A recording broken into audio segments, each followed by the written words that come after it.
Syria, the country that has been suffering a 2-year-long civil war, claiming over 100,000 lives, has garnered much public debate in the past week, as Congress is expected to vote this week on whether to authorize the use of force in Syria. Joining me today are two YaLa Young Leader members here to deal with the issue that is on everyone's mind. Should an international military action be taken against the Assad regime? Joining me is Hiba from Lebanon, a graphic designer and freelance photographer, and Sahar, a student from Paris studying law and political science, originally from Morocco. Hiba, you are first. Okay, I'm against an intervention on Syria because it's not an international intervention. It's basically an American intervention, like the one that happened on Iraq and Afghanistan. And it's like, we all know what happened in Iraq and Afghanistan when the U.S. intervened. They said that, the USA said that there was nuclear bombs or nuclear weapons in Iraq, and that was basically the cause why they attacked Iraq. But then, when they attacked Iraq, it was like a mess. They killed people. There was like a huge negative side, and basically they didn't find any nuclear bombs or weapons. And after the USA left Iraq, it left about 10,000 employees working for her in the country. I can say clearly that the US's aims to intervene in Syria is not because of Assad. It's not because of the killings of people done by Assad or by the revolution. It's basically only because of the oil and gas. So it's basically a power battle for her.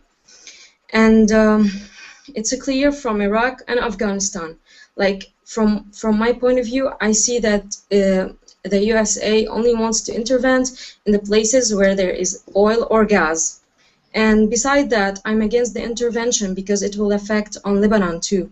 Because as you all know, Lebanon and Syria are like allies since like forever. So an intervention on Syria will affect on us too. There will be a war on both of us. And that's it, I guess. Sahar, would you like to respond? Okay, first I would just like to remind everyone it is an international intervention, because in Amman it's not only the USA that came and said we're all going to intervene. It was a coalition of British, French, American officials, as well as Jordanian, Turkish, Saudi and Qatari officials, with the rebels discussing what they could aim or not. So the problem is that, of course, you cannot intervene in the Middle East unless you actually have the approval of the USA, and you have the USA being sort of like a chaperone of all of this. But it's not only the USA going in it. Of course, since then, British kind of like said no to the intervention, but it's not only the USA deciding where to go. They are deciding the aims with the rebels, and they are deciding what they are going to aim at through airstrikes. Second, since you spoke about, of course, the USA intervening when they have interest, it's true, and we saw it with Iraq. It's also true, except that in Iraq it was a normal state things were going normally, and all of a sudden the USA decided to invade it. Now it's been 2 years, and it's not the first time that Syrians have claimed that al-Assad used chemical weapons. Already when there was a siege on Homs in Baba Amr, they were claiming that chemical weapons were used. Second, in Iraq, nobody was holding banners telling, please, USA, we want a no-fly zone on Iraq, come save us from Saddam. We never heard of this. The USA all of a sudden brought all of this. But in Syria, protests, Syrian people were holding banners asking the international community to act, to put a no-fly zone on Syria. So it's not coming out of nowhere, if I can say. Basically, some Syrians have, from the beginning, claimed that they would like help from outside. The third thing is that, of course, there is oil in Syria. It's in very, very, very minor quantity. I mean, it's almost, the USA have more to lose by going in Syria solely for the little oil they have in the east and Kurdish regions rather than go in there and fighting. I mean, it's absolutely, they're not going to make any profit out of it because Syria has very, very, very little oil compared to the oil that the USA can have access to through Saudi Arabia and other countries. So really, it is not worth it in terms of, I mean, in financial terms, to go in Syria just for the little oil they have. Last thing is, of course, Syria, as I said, is not the same thing than Iraq, because a clash already started. You already have massacres. So yes, of course, when the USA acted in Iraq, there were horrible massacres. There were use of chemical weapons that basically destroyed whole regions of Iraq, and we can see it today in Fallujah. But in Syria, all I'm asking is, can it possibly be any worse than what we already are witnessing on the ground? Can it be worse than women and little girls being raped by the militias of al-Assad? Can it be worse than civilians, hundreds of civilians dying every day? Can it be worse than 165 dead, 100 political prisoners in al-Assad's jails? Can it be any worse than this? Of course, Iraq turned out to be a mess. The thing with Syria, it's already a mess, and it's all al-Assad's fault. And last thing to conclude on Lebanon, Lebanon is already involved. It's quite, I mean, kind of like the policy of the ostrich to kind of like say, no, Lebanon is going to fall down with Syria too.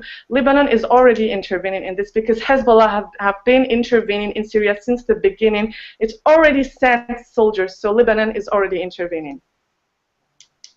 Hiba, this is your chance for a rebuttal to Sahar's comments that Syria is not like Iraq. Okay. Well, first, I would like to reply on Sahar about the evidence of using chemical in Syria. What are the evidence? Is it like because they only had a video taping people lying on the floor? Like anyone can actually record that. Second of all, not all the Syrian people are supporters of the so-called revolution.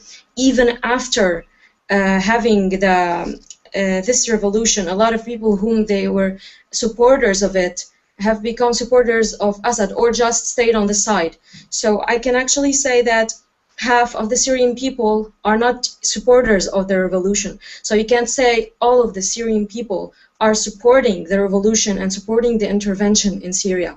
The banners, the people holding banners saying that we want intervention, it's the people who are supporting the revolution, not most of the Syrian people. And about the oil in Syria, there is actually a huge amount of gas in Aleppo, and that is where the real battle is going on. And as for the U.S. intervention, since when did really the U.S. Cared about what other countries, whether other countries are with or against this intervention? And because I heard just today that actually Obama is want to perhaps attack Syria without the okay from the other countries, if only the Congress said yes to this intervention. And that's it. Yeah. Okay. First, I'll respond on the evidence of chemical weapons. I'd like to say maybe it would be good for people who are interested in seeing why the rebels are saying there was use of chemical weapons to actually watch the videos that the rebels are putting on YouTube. It's not just about filming people dead on the floor. The thing with chemical weapons is that they leave like traces on human body, on the skin of the dead, which can only be done by chemical weapons. As I said, it's not the first time they claimed chemical weapons were used. And on other videos, you can clearly see dead children who have absolutely like no bleeding in their body. They were not shot by bullets or anything else, but their skin are showing proofs of the use of chemical weapons because the skin was irritated by the chemical weapons. So it's not just about people lying on the ground. The doctors have been showing with details. Of course, the videos are very graphic. So in general, videos of Syrians being dead are very graphic. So, but if you watch, they actually show you why they claim chemical weapons were used. So that's for that claim of yours. Second, when you say half of the Syrian people are not for the revolution, first I ask myself, I wonder where you take that number from, and I would personally like to know what half of the Syrian people think, and for that we would need free elections, which hasn't taken place in Syria since 1961. Maybe it's time to let Syrian votes and know for real what they actually want. And this is not going to happen under al-Assad. I'm sorry to say this, but it seems pretty obvious to everyone. My third point about the gas being present in Aleppo, I didn't say Syria doesn't have any resources. Syria does have resources, but as I said, it's very, very minor compared to the other sources that the USA can have access to. And for gas, precisely, I'm asking you, why would the USA go intervene in Syria, where it's such a boiling region, where they have so much to lose, and when in fact they don't even want to get there, for the little gas, even though it's a lot in terms of financial, I mean, financially for Syria, it's a lot, but compared to other gas resources in the region, why would they go to Syria when they could, I don't know, for example, intervene in Lebanon, which has had a feud with Israel over huge, huge gas field in the Mediterranean Sea?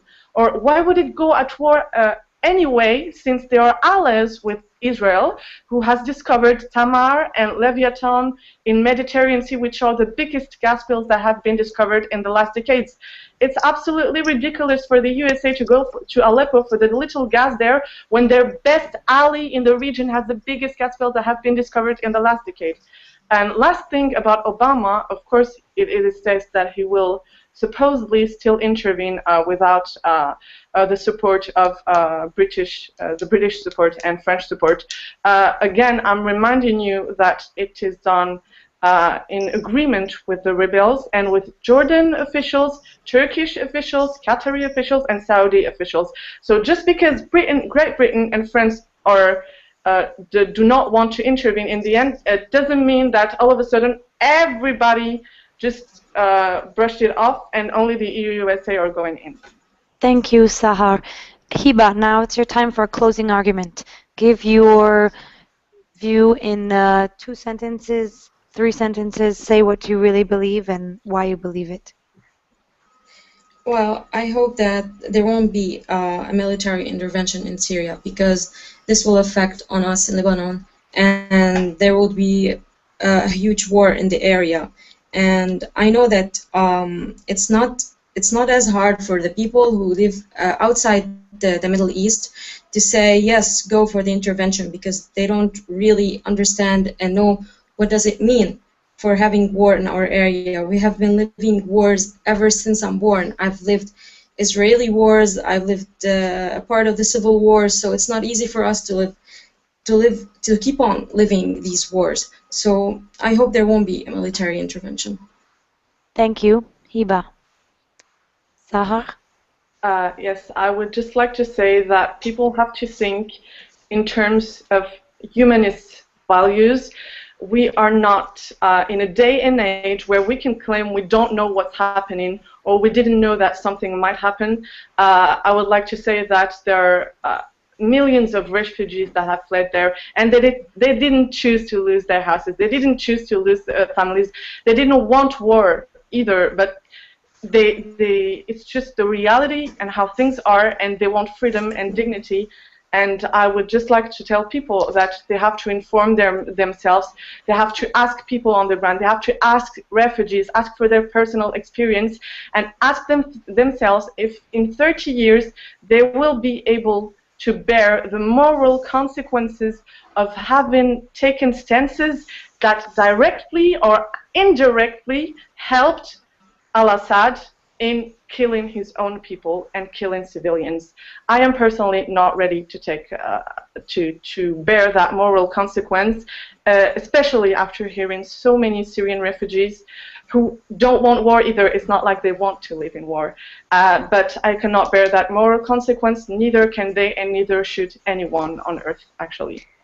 Thank you very much, Sahar, and I'd like to thank both of you for being open today to discuss these issues. This week is going to be an interesting week, I'm sure. Thank you.